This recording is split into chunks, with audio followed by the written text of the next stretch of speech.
الحمد لله المتعزز في عليائه، المتوحد في عظمته وكبريائه، النافذ أمره في أرضه وسمائه، حمدا يكافئ المزيد من أفضاله ونعمائه، ويكون ذخرا لقائله عند ربه يوم لقائه. والصلاة والسلام الدائمين على المصطفى من رسل الله وأنبيائه، ورضي الله عن آله وصحبه وأسفيائه. مشاهدي الكرام، أهلا ومرحبا بكم في حلقة جديدة من برنامجكم في شرف العربية الذي يأتيكم من قناة سلام الفضائية. وفي هذه الحلقة الجديدة ما زلنا في قراءات لمقالات كتبت عن اللغة العربية في إريتريا، ونحن في مقال جديد للدكتور جلال الدين محمد صالح بعنوان اللغة العربية في إريتريا بين المطالبة الشعبية والرفض الشعوبي. المطالبة الشعبية يقصد الشعب الإريتري، والشعوبية هم أقوام يكرهون اللغة العربية ويكرهون العرب، لذلك سموا بالشعوبيين. ويقول في هذا المقال الدكتور: أولا، الحركة الإسلامية واللغة العربية. الحركة الإسلامية واللغة العربية، ثمة مناقشات حادة وجادة ما زالت تثار حول اللغة العربية ومنطلقات شرعيتها في إريتريا بين النظام بفلسفته الشعوبية من ناحية، والمسلمين إلا من شذ برغباتهم وتطلعاتهم من ناحية. ومنذ أن كان النظام الإريتري يجادل عن اللغة العربية، وخاصة منذ أن كان النظام ثورة في الأدغال، يعني الجبهة الشعبية هي جزء من جبهة تحرير الإريترية الأم، انشقت منها عدة تنظيمات، ومن ضمنها حزب الجبهة الشعبية للديمقراطية والعدالة، هو الحزب الحاكم الآن في أريتريا. وهذا النظام كان في الأدغال سعى إلى فرض واقع ثقافي مغاير لمعهود الساحة الإريترية. الساحة الإريترية منذ الستينات أو منذ الخمسينات كانت تعتمد في أدبياتها ونشراتها باللغة العربية واللغة التيغرينيا، حتى التدريبات كانت باللغة العربية. ولكن هذا النظام أو الجبهة الشعبية حينما انشقت عن جبهة تحرير الإريترية تغيرت وجاءت بواقع جديد مغاير للساحة الإريترية، بذريعة أن ذلك هو المنهج العلمي المساير لواقع التركيبة اللغوية والثقافية في إريتريا. هكذا يقول دكتور جلال الدين محمد صالح. وما عدا ذلك فهو في نظره جمود وركود على السياسات التقليدية الموروثة دون وعي لأهدافها عن المستعمر الإنجليزي. طبعا هم يقولون أن فرض اللغة العربية هو كان من مخططات الحكومة الإنجليزية البريطانية لتقسيم الشعب الإريتري إلى عربي وغير عربي، وإلى مسلم وإلى مسيحي، هكذا يقولون.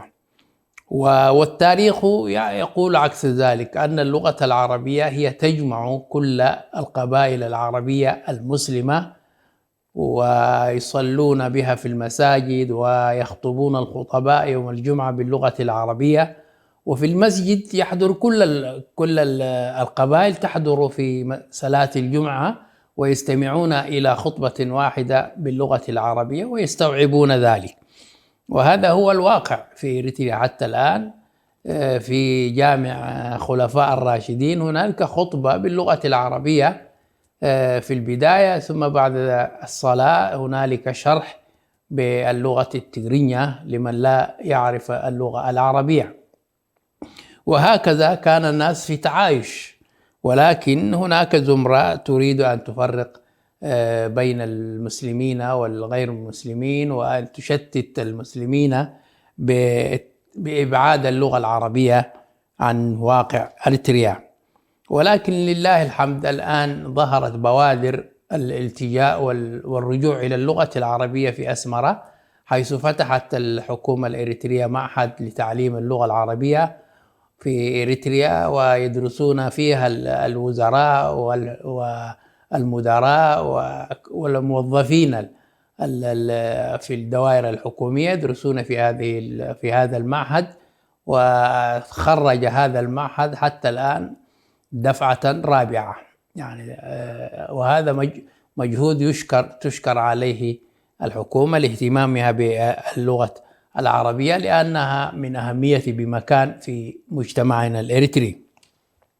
ويقول الدكتور جلال: ومن هذا المنطلق يرفض نظام الجبهة الشعبية جعل اللغتين العربية والتجرينية لغتين رسميتين للشعب الأريتري.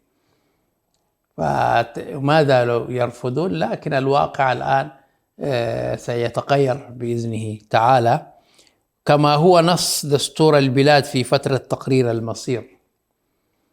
كان ينص في الأربعينيات حينما كانت هنالك حكومة أريترية وحاكم ودستور أريتري وعلم أريتري، كانت اللغة العربية هي اللغة الرسمية مع اللغة التجرينية.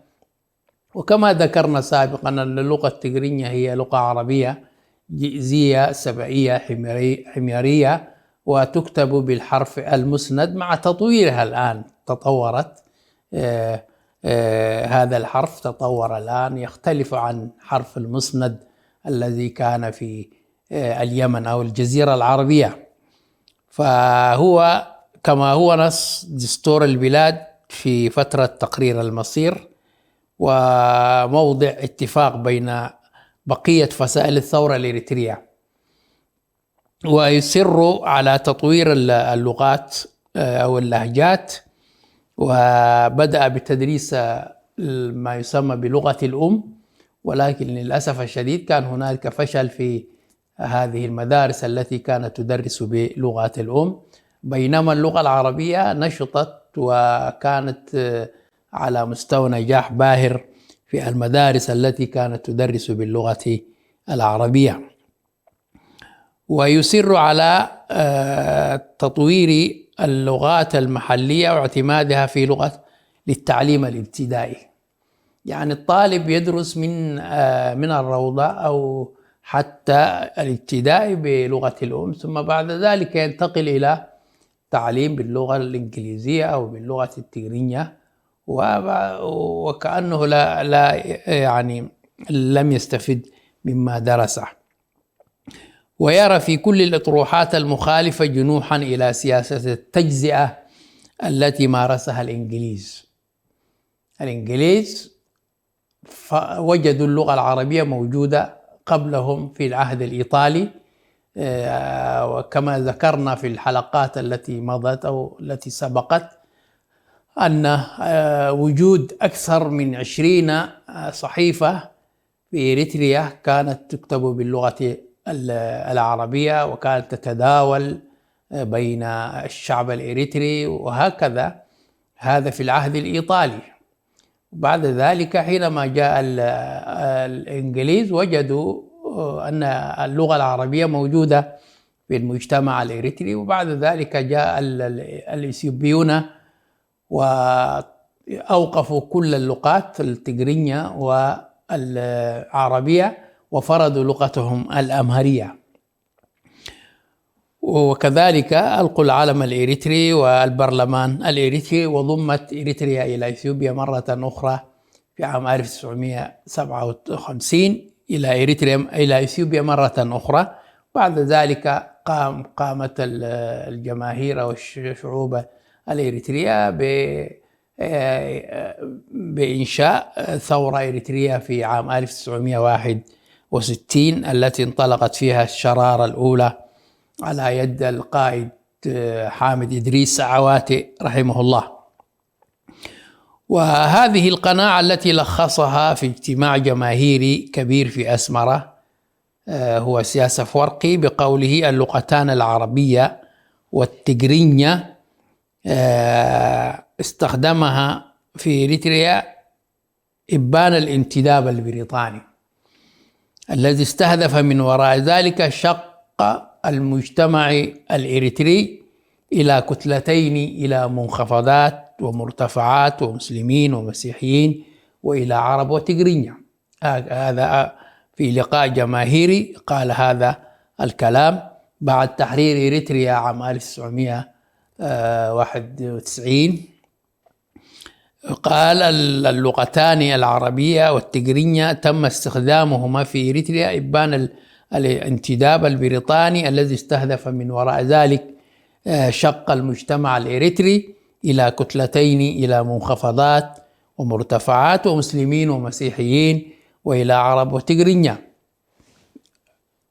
إذن كما ذكرنا أن الإنجليز أو بريطانيا حينما جاءت إلى إريتريا واحتلت إريتريا كانت اللغة العربية سائدة في المجتمع الإريتري والناس كانوا يتعايشون، بيد أن هذه القناعة الراسخة في عقلية النظام لم تجد قبولا حتى الآن بين أوساط كافة المسلمين من الشعب الإريتري، وقوبلت بكثير من التحليل والتشريح من قطاعاتهم المثقفة.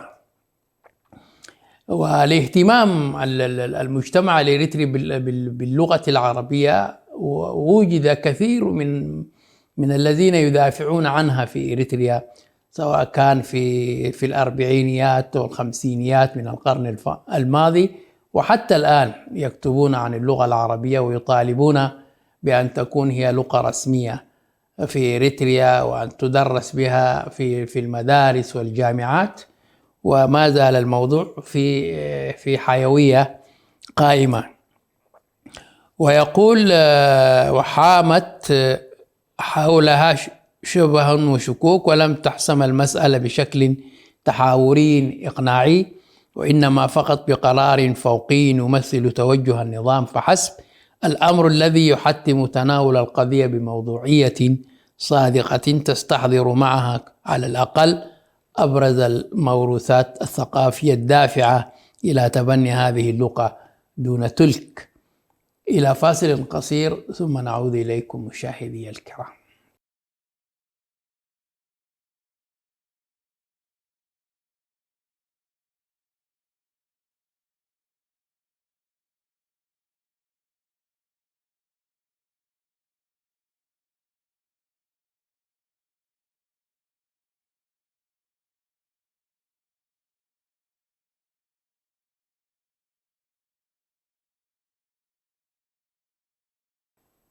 السلام عليكم ورحمة الله، أهلا وسهلا بكم مرة أخرى في برنامجكم في شرف العربية الذي يأتيكم من قناة في سلام الفضائية.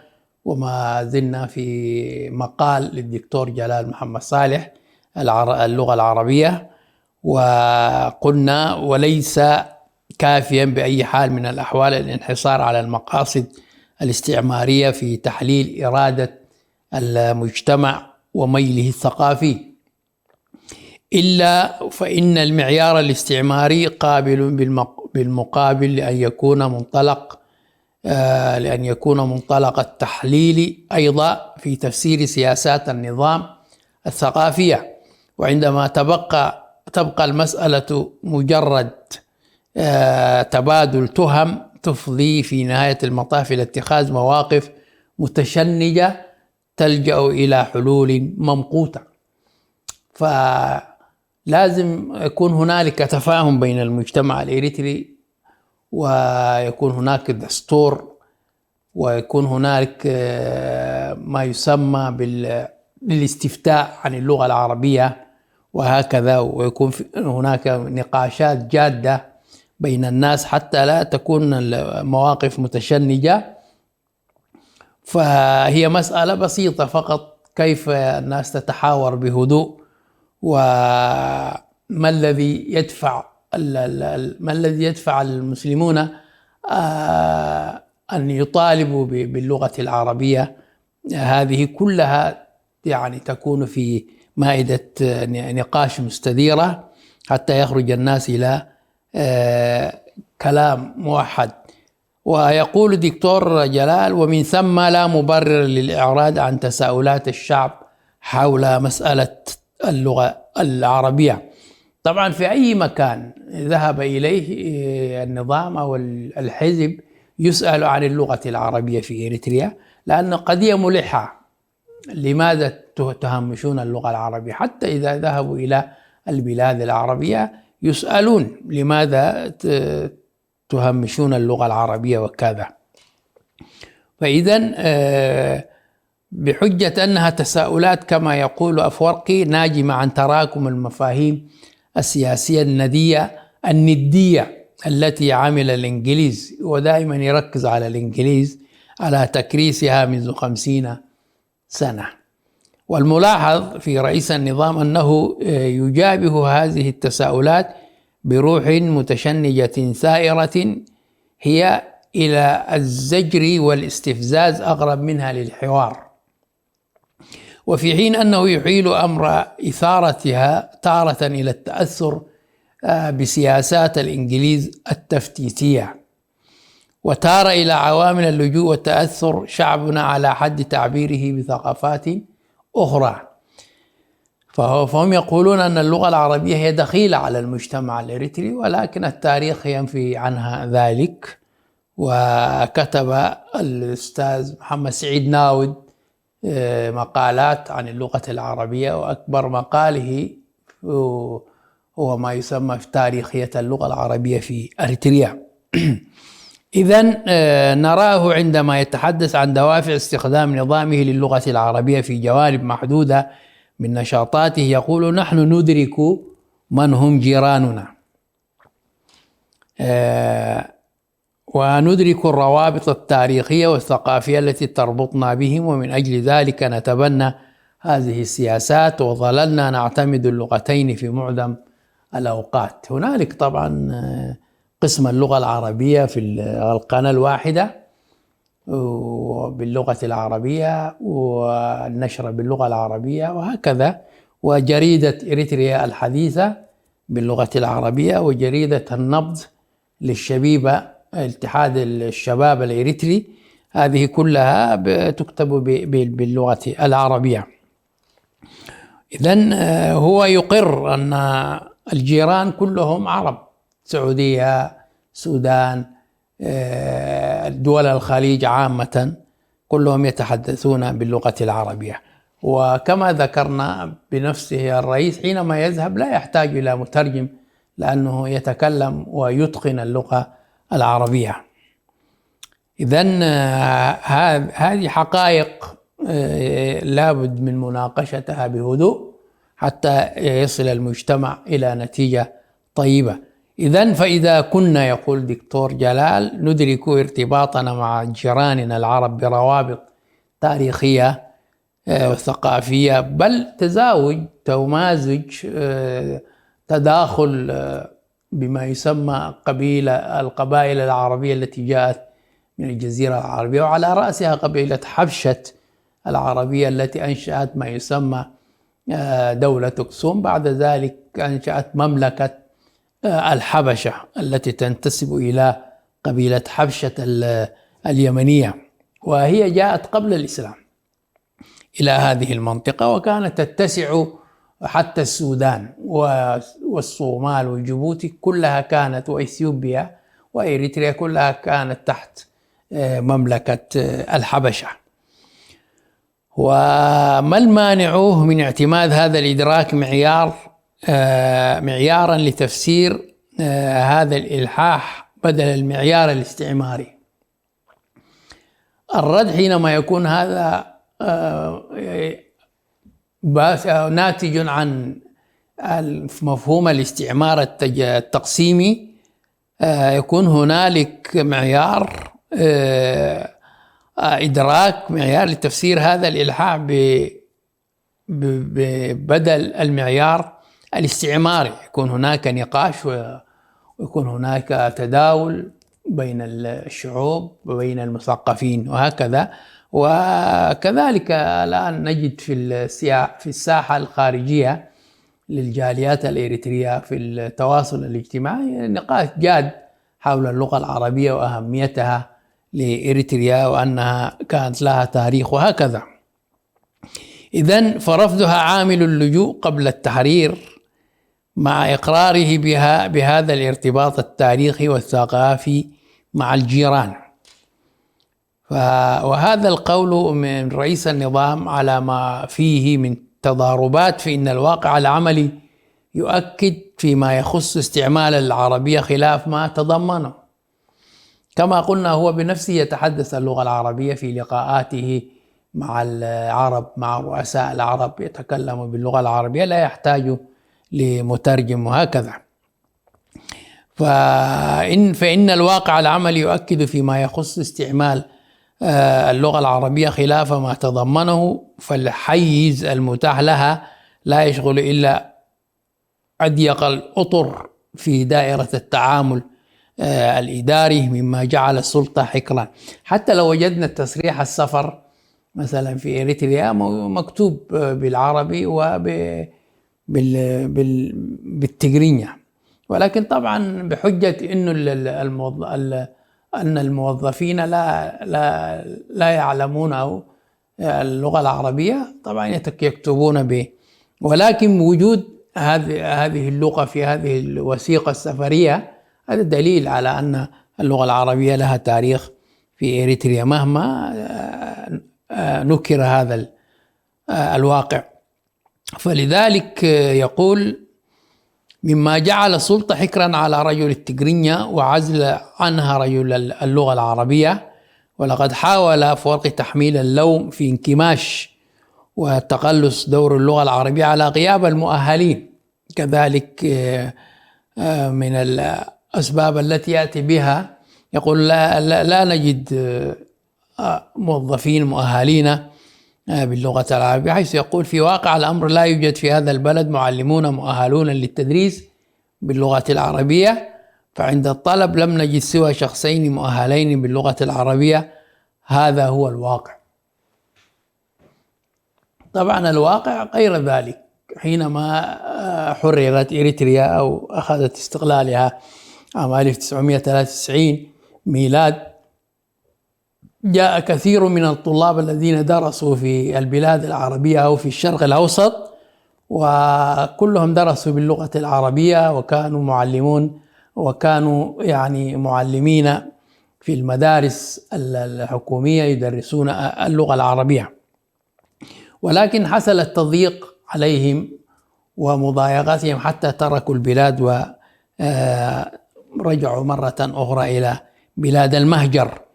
يقول بالتأكيد دكتور جلال، يقول بالتأكيد: ليس هذا هو الواقع، وإنما الواقع هو موقف النظام من اللغة العربية. يعني الواقع ليس وجود مؤهلين هكذا، إنما الواقع هو موقف النظام من اللغة العربية. ولو فرضنا جدلا، يقول الدكتور، أن هناك فقرا في المؤهلين، لما عجز النظام عن تأهيل غير المؤهلين.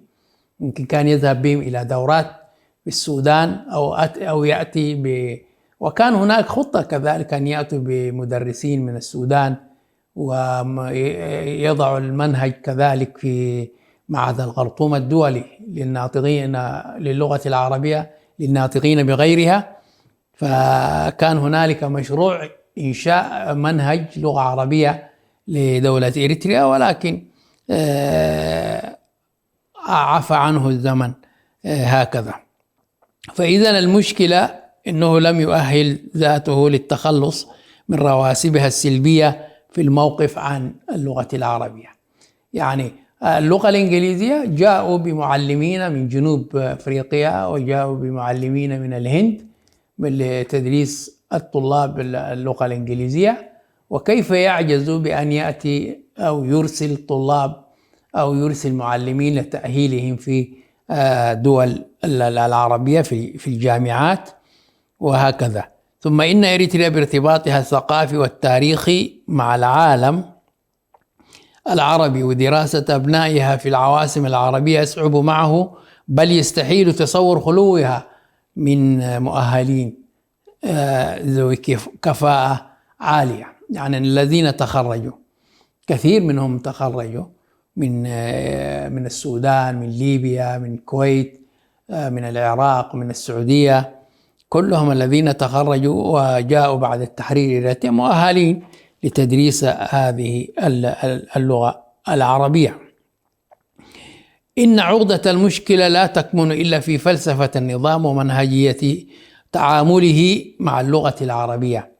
فمتى راجع النظام سياساته العامة في موقفه عن اللغة العربية غير متأثر بمخاوف حضارية انحلت العقدة. هم طبعا ليس إريتريا فقط، كل الدول التي تحارب اللغة العربية وهو الحفاظ على الهوية، يقول الهوية وعلى الشعب وعلى الثقافات، هكذا في كل البلدان التي تحارب اللغة العربية، وليست إريتريا لوحدها للأسف الشديد. كثير من الدول العالم الإسلامي نجدهم يحاربون اللغة العربية، وهذا هو نهج أعداء الإسلام، هكذا ركزوا بأن يحاربوا اللغة العربية حتى المسلمون لا يفهمون دينهم ويعني يعلمون ما في دينهم من علم وهكذا.